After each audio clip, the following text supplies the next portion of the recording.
Today on Locked On Red Wings, we bring on 2021 Red Wings draft pick Red Savage.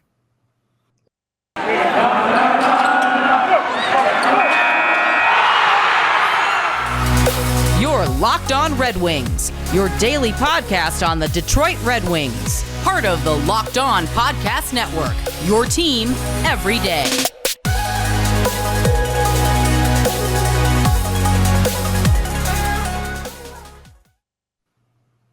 Welcome back to the Locked On Red Wings podcast. We are your hosts, Brian Fisher and Scotty Bentley. I am a podcast producer for WWJ News Radio 950, while Scotty is host at Locked On Tigers, as well as a freelance journalist for the Detroit News. But Scotty, we are joined today by fourth round pick, 2021 draft pick of the Detroit Red Wings, Red Savage. Got to be probably, Red, and you've probably heard this your entire life, but got to be the coolest name ever. Yeah, thank you. Thanks for having me. It's yeah, of course, man. Gotten a lot of buzz around my name, but it's something that I had a tough time with as a kid. Actually, got bullied a little bit for it, but I think grew my skin a little bit, thickened my skin a little bit. But yeah, my buddies used to bug me all the time, but I've grown to love it and love the buzz around it. You do have some competition though in the name bank, as the Red Wings this year did take an Amadeus Lombardi, and that's a pretty sick name. Do you think your name is cooler than Amadeus Lombardi's? Yeah, sounds like you're gonna cast a spell or something when you say that name. So he's a great kid too. I had the chance to meet him at development camp, and he's a great kid and got a ton of skill with him too. Yeah, so obviously today we bring you on, and thank you again for coming to join us. It's going to be one hell of a way to end our 5 episodes a week skid. We do 5 episodes a week all year long until right after free agency starts. And after today, we're down to 3 episodes a week. So we're very grateful for you to come on. I was telling you before we started recording, Red, that you're the first prospect that I've ever had, the ability to interview. And I'm really grateful that you DM'd us back and said you were going to come on. So thanks again, man. I guess my first question, to keep it hockey-centric to start at least, is last week you were at development camp, obviously, like pretty much every other Red Wings prospect. What was that like for you? Yeah, it was awesome. It's such a pleasure to be down there. The facilities down there, the people down there, they're focused on trying to help you as much as possible and help all the players as much as possible. And they were able to make it super personal with us and get a lot of one-on-one time with any coach or any like therapist or any help that you really needed, no matter what. They were there to help you, and I'm super thankful that I was drafted by such a great organization, and they just treat us so well down there. Is it basically just like a lot of practices all day then? Is that like the gist of the camp?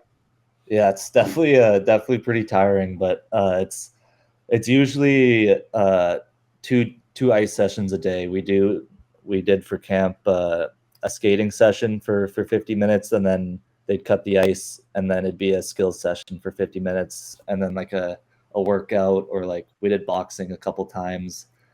Sick. Who was the best boxer? Definitely not me.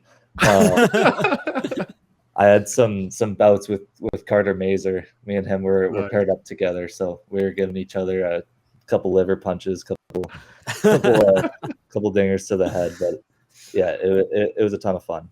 What was the boxing thing is so interesting to me. What was when they have you doing the boxing, what is like the main purpose behind that? Is it cardio? Is it stamina? Is it to teach you guys how to fight? Yeah, all the above. Boxing's obviously it sucks. It's so hard.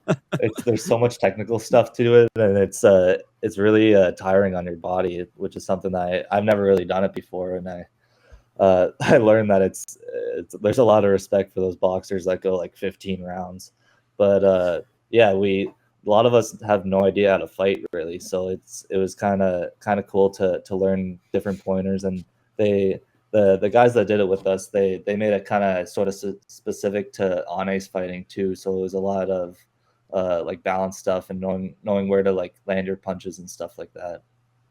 So you got to work with a lot of former NHL talent at the development camp. Obviously, the number one guy for the development camp was Dan Cleary. What was it like to be able to work that closely with guys who played umpteenth number of seasons in the NHL and have them help you, take the next step in your development? Yeah, it's great. They have so much helpful information that they're just willing to, and they want to give it to you to be the best player that you can be. So there's tons of guys like you said, Dan Cleary, Mr. Draper has a ton of experience. Even Mr. Arserman, he talked to us a couple times, and you can just tell he's the smartest guy in the room, every room that he steps into, and he walks around with this kind of aura around him that everyone kind of straightens up a bit and wants to be at their best for him. So it's pretty cool to be around that many Hall of Famers, that many big names. Yeah, that's kind of something that's unique to the Red Wings organization almost, I feel like obviously every organization has, great talent that's played for them, but because the Red Wings has such a history of keeping talent and keeping those big names within the organization, I almost feel like the Wings have something there that a lot of other teams in the NHL can't offer. We're like in these camps like that, and I mean, those two guys like Draper and Yzerman, that's kind of just like day to day. Even if you're in the NHL, like those are guys that are I feel like are probably pretty easily accessible. So I would have to imagine that having those guys be so accessible is kind of a crazy feeling. Yeah, I gotta awesome. I gotta ask too. Like Steve Yzerman walks in the room, like that's got to be like getting the opportunity to talk. And this is my fan in me because we do a podcast, but in the end, like we grew up watching Steve Yzerman. Yeah, That's got to be so almost thrilling. Like, do you get like the first time you talked to Steve Yzerman, did you get like nerves? Because I know I would have been like inside, like, okay, keep cool. Oh yeah.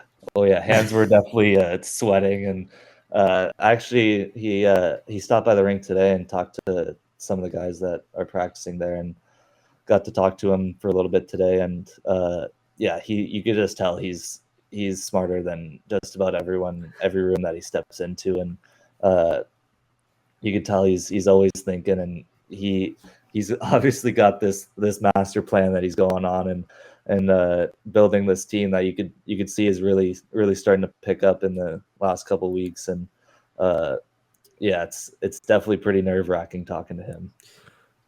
When you have a GM that like has that kind of I guess reputation as just like you said, just being, kind of having this master plan almost, does that like trickle down to the players a lot where you guys are like, hey, like they're, like we're trying to build something special here, and like Steve Yzerman wants us to be a part of that? Like I have to imagine that if that kind of philosophy does trickle down, that's got to have a crazy effect on all y'all.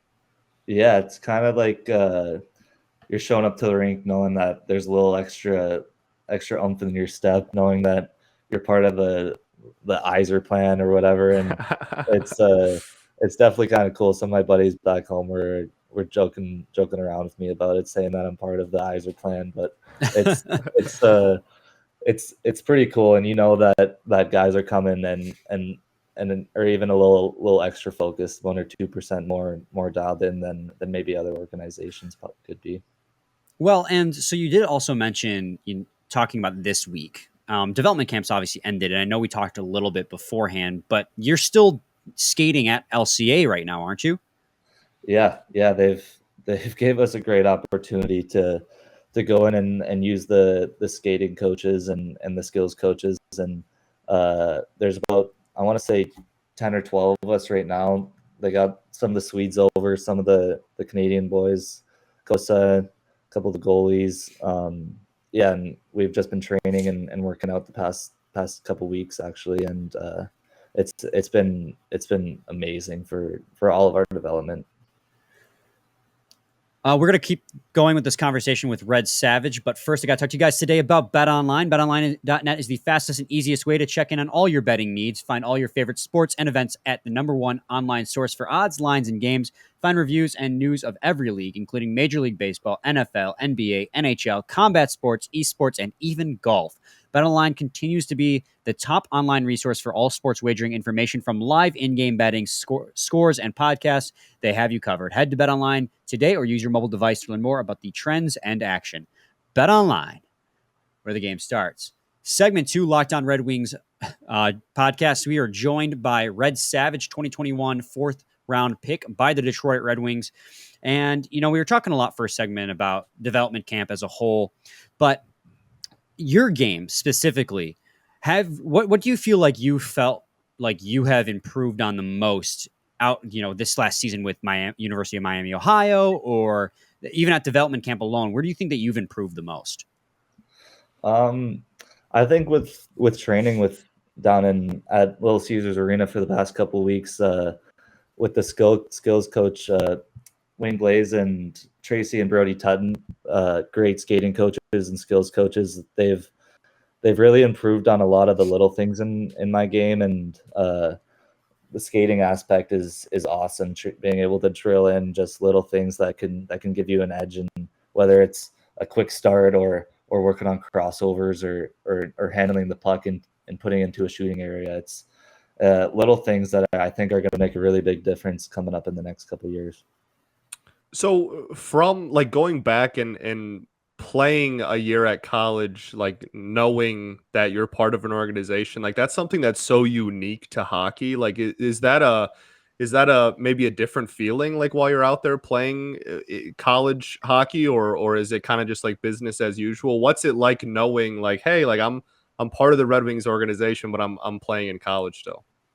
Yeah, whenever you're part of a team, you're not playing for the name on the back of your jersey. You're playing for the name on the front, and being part of an organization like the Red Wings, you come to like think that you're not just playing for the jersey you got on, but you're also playing for that jersey that you hope to be wearing in a couple of years. So it's definitely a special feeling, and it makes you want to work that much harder. So let's talk about your time at University of Miami, Ohio. You obviously spent this last season there, and you had a pretty dang good season. You were tabbed the NCHC Co-Rookie of the Month in January and Rookie of the Week, a league high 4 times. So great season for you there. One, I guess the first question is, you came out of the developmental program here in Plymouth. Why did you choose to commit to Miami of Ohio? And I guess second of all, what do you expect out of yourself in your second season there? Yeah, I have a ton of deep roots in Miami. My dad went there back in the 90s, and my brother, I got the opportunity to play with him for the first time in my life this year, which is pretty special to me and my family. But not only that, the facilities, the coaching staff there, the players on the team, it's something that's really special, and not a lot of places in college offer the same things that I'm getting at Miami. And I just want to be a part of the turnaround for the program, because we didn't have the greatest year last year. So going into this year, I want to have a bigger part in the team, and want to try to affect winning games as much as possible. We didn't win enough games last year, so I think the biggest step this year is going to be try to winning a lot more games. And what's that like for development? Like, what's it like being, playing there and playing for a school that you really want to play for and everything? What are they doing specifically, I guess, too, to move you along in your development? Yeah, I have a great relationship with my coaches. Chris Bergeron is our head coach, and I've known him my whole life. He's good friends with my dad, and we've had a lot of open conversations, whether it's like talking about playing time or talking about different things that I can do in my game to help affect with how I can help the team more. But it's also the amount of development that we do in season is big for me. That's why I chose the NCAAs, because we get to work out 2 to 3 times a week, even if we're playing that weekend, and able to add on weight during the season instead of lose a lot of weight during the season, like I have in the past playing a lot more games. So I think it's just big all around for development. I think it's like nothing else. Cool. All right, let's switch gears and have some more fun questions now. We got a lot of hockey stuff out of you. That was good stuff there, Red. I guess so. My first fun question is I want to know. I guess it's still hockey related technically. I want to know what made you want to play hockey to begin with. Like, what is everyone has like a hockey origin story or a sport origin story. Mine, before I played 16 years of youth hockey and then retired to men's league because I was never very good. My origin story was I was 5 years old, looked out the window and saw some kids playing street hockey and thought that looked cool, much to my parents' pain because hockey is expensive. And then they were hoping I would drop it, and then I never did. Brian has an elite prospects page. Don't let him fool you. Don't let him fool you. He has an elite prospect page. It says games, retired on it. It's sick. 3 games played for the Motor City Hawks. Let's go, baby. Nice. But what's your hockey origin story? What made you want to play hockey? Yeah, I grew up in a pretty hockey-loaded family. My dad played in NHL for a good amount of time for mostly the Canadians and then the Coyotes, St. Louis, and the Flyers. But I was born and raised in Scottsdale, Arizona when my dad was playing for the Coyotes. And I don't want to say I was forced into it or anything, but I kind of was born with skates on my feet. I was skating when I was like 2 years old over at the Ice Den in Scottsdale, Arizona. And my dad was actually away for a lot of my young years, so playing hockey and stuff like that. So my mom was actually the one to put the skates on me and teach me how to skate and all that. So I got to give a lot of credit to my mom for getting me to love the game, and my dad obviously ingraining a ton of things that are intangible to me, and it all kind of adds up to why I have such a love for the game. Sorry, Scotty. No. I was going to say your dad retired where you were still fairly young. Do you have any memories of your father playing in the NHL? Not really. I remember we moved to Philadelphia for a couple of years. I was only like, I want to say 3 or 4, but I remember my brother and I used to the family would have like a suite up in the arena, and my brother and all the kids on the team, like all the players' kids, would play mini sticks in the hallway while the game was going on, because we didn't really care what was going on the ice, and we'd go and play mini hockey in the hallways and mess with the security guards and all that stuff. That's amazing. Growing up, who was your favorite hockey player? And you can't say someone in your family. Yeah, growing up in Arizona, I went to a lot of Coyotes games with my family. Sure. We have an RV, and we'd go and tailgate for the games and set up like a bunch of road hockey stuff, and then go on and watch the games. But my squirt year, so I was only like, I want to say 10 years old. I was playing on the 2002 Coyotes that was coached by Shane Doan, and played with his kid and Matthew Nyes and a couple of other names that have grown into great hockey players. But Shane Doan was always someone that I kind of looked up to and loved watching him play, because he was such a great player, but he was also like the greatest guy off the ice, the most down to earth coach, and we were pretty close family friends with them. What's it like playing with your brother at the University of Miami, Ohio, Ryan? Yeah, we've always kind of dreamed of playing together. We have an awkward age gap. It's 3 years, so we never really had the opportunity to play together beforehand, because he was always a lot bigger and stronger than me and always beating me up. But it's awesome. I'm actually going to be able to live with him this upcoming year in an apartment, so I'm pretty excited for that. Do you guys get along? Yeah, we actually get along a lot more than a lot of siblings do. So it's nice. We have a healthy amount of distance away from each other during the days, so that we don't rip each other's heads off by the end of the night. But it's awesome. Yeah, he's got a great shot, so it's nice being able to play with him and feed him the puck whenever I can.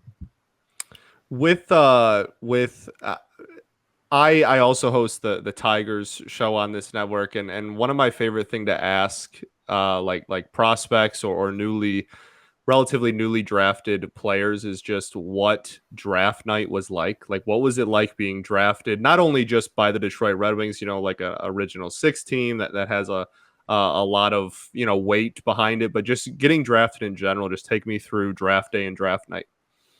Yeah. So, my draft year, it was obviously online. So, it was actually during the summer showcase for the World Junior Camp last summer. So, but I was sick for it. I actually had mono during it. So I was able to stay at home and watch the draft like with my family and all that. And some of my aunts and uncles flew in, and we all gathered around outside. We got like a TV with like a watch area outside my house, and we didn't really have any idea where or when I was going. So it was kind of like a nail biting couple hours watching a bunch of names go by, and just hoping, like crossing your fingers every time different teams come up. But Right, yeah. As soon as it happened, everyone kind of jumped to their feet and was super excited, because I only live about 35-40 minutes from downtown Detroit, so it's a perfect situation for me and my family to be able to be close to home and hopefully live pretty close to home in a couple of years. We'll wrap up this conversation with Red Savage right after this break.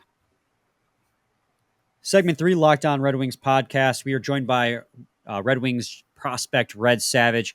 And Red, I want to know, do you have any hobbies outside of hockey? Yeah, my whole family's really big golfers.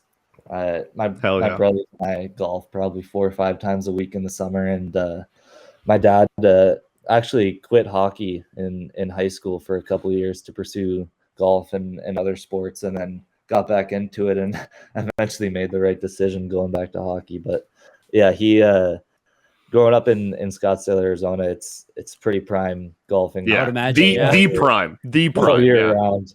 No it's like kidding, 60 man. degrees in January. So some really famous courses out there. Yeah. Oh yeah. Yeah. We grew up on a golf course. So I was swinging from a young age, and I love it. I get out there as much as I can. We got like a 90-yard golf hole in our backyard that we spend hours a day out on. Have you golfed up here? Have you golfed like in the Metro Detroit area? Yeah, I live in Northville, so I've golfed pretty much every golf course in the 10-mile radius around here. But I want to get to some of the nicer courses over in Bloomfield and Birmingham. I want to play Oakland and Detroit Country Club, but I just haven't had the opportunity to. Yeah, if you're lucky enough to play at Oakland University's golf course, you'll be at my alma mater. So there's that too. There you go. So you were also the captain of Team USA at the World Junior Championship for the U18 team in 2020-2021. What was it like just to be playing for Team USA at the World Juniors, but also then to be named captain of that Team USA team? And, a year where a lot of those teams had some really great talent on them, that you were up there with those other captains as, captain. Yeah, it's kind of surreal, even just putting on the USA jersey, let alone being named captain. It's kind of it's really a privilege, because that not only did the coaching staff obviously chose it, finalized it, but we did a team vote and everything, and that's what really made it special to me is not only the coaches believing in me, but all my teammates that I really grew great friendships with. They all thought that I was the one to bring the team together. So it's definitely a surreal experience, and looking back on it, it's something that I think I'll cherish for the rest of my life. Is there any chance that I can get the former captain of Team USA to play for my men's league team? Yeah, I could definitely try. Might get in trouble with the NCAA if there's any money involved. So it'll be a charity foundation thing. We'll let you play. We'll let you play for free. We won't pay you. He said we'll let sure. you. He said we'll let you play there's for a free. sub That's what he fee. just said. That's what he just said. We're not going to charge you the sub fee. Don't worry. You get to play for free. We will D-League. Allow you to play for free for Brian's men league team. I will unfortunately tell you there is a goal limit for each player, so you can only score 2 to make it fair. But yeah, I mean, like, hey, we play on So Sundays. fast. We got a game at 6:30 this Sunday, so just putting the feelers out there. Just want to know. Perfect. I'll let you know. Yeah, I'm sure he's gonna be right in my DMs on Sunday. He's like, okay, when and where? Yeah, What are you doing? yeah. What's going on? Yeah. All right, Scotty, what you got, man? I think you talked about the friendships you made there. Like how what opportunities have you had so far with other players that are around your whatever age group, or like where you are systemically within the organization? Like what opportunities have you had, and who have you gotten close with within the Wings organization already? Yeah, I've had the guys over a couple times this week. Actually, we've been lounging by the pool a little bit, playing a lot of golf, and I'm really close with guys like Cross Hannes, Keenan Draper. I've known him for a couple years. I used to battle against him when he was on Little Caesars and I was on CompuWare. Nice. There's a ton of guys that are here. Sebastian Costa's here. Carter Guylander's here. Trenton Bliss. There's a ton of guys that are here training, and we've had a lot of time to get to know each other because they're kind of cooped up in a hotel for a couple weeks. So I've been having them over at my house as much as possible and golfing as much as possible to try to keep them from going crazy. What's next for you? Like after you're done training at LCA, what was the next step for you? Like not just like career wise, but like short term as well. What are you doing? The rest of this summer to prepare for the next season. Yeah. So actually, starting on Sunday, I was able to get invited to the World Junior Invite Camp for Team USA. It starts on Sunday the 24th, and then right from there, hopefully. The team's not solidified yet, but hopefully we'll be leaving on August 3rd to go to Edmonton and try to compete for a gold medal. That's awesome.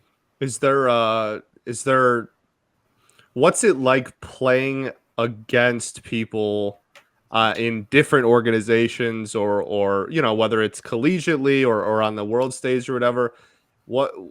How do you get yourself to play against other people that are like maybe within the Red Wings organization? Like, is that a weird feeling? Yeah, definitely. As you guys know, the hockey world's it's small. Everyone kind of knows everyone, and right. At some point in their time, they've either played with or played against pretty much everyone. So, guys like Carter Mazer, I played against him a couple times this year. Well, he was on Denver. He's in our conference, and as soon as the puck drops, it's no more smiles. We're giving each other cross checks. He's trying to blow me up. I'm trying to run him. So, yeah, we're great friends off the ice, but there's kind of a flip you got to turn on when it's time to compete. And I think a lot of guys have that switch and are able to look past that kind of that barrier of friendship and try to win a game. All right. Scotty, you have any more questions, man? Do you have a pregame ritual? Not even ritual, just just like, do you have like I don't know, like I do the same thing before every game or something like that? I'm not crazy superstitious, but a little stitious. One thing that I developed while I was at the NTP was for all my home games, I would do an ice bath right before warm-ups.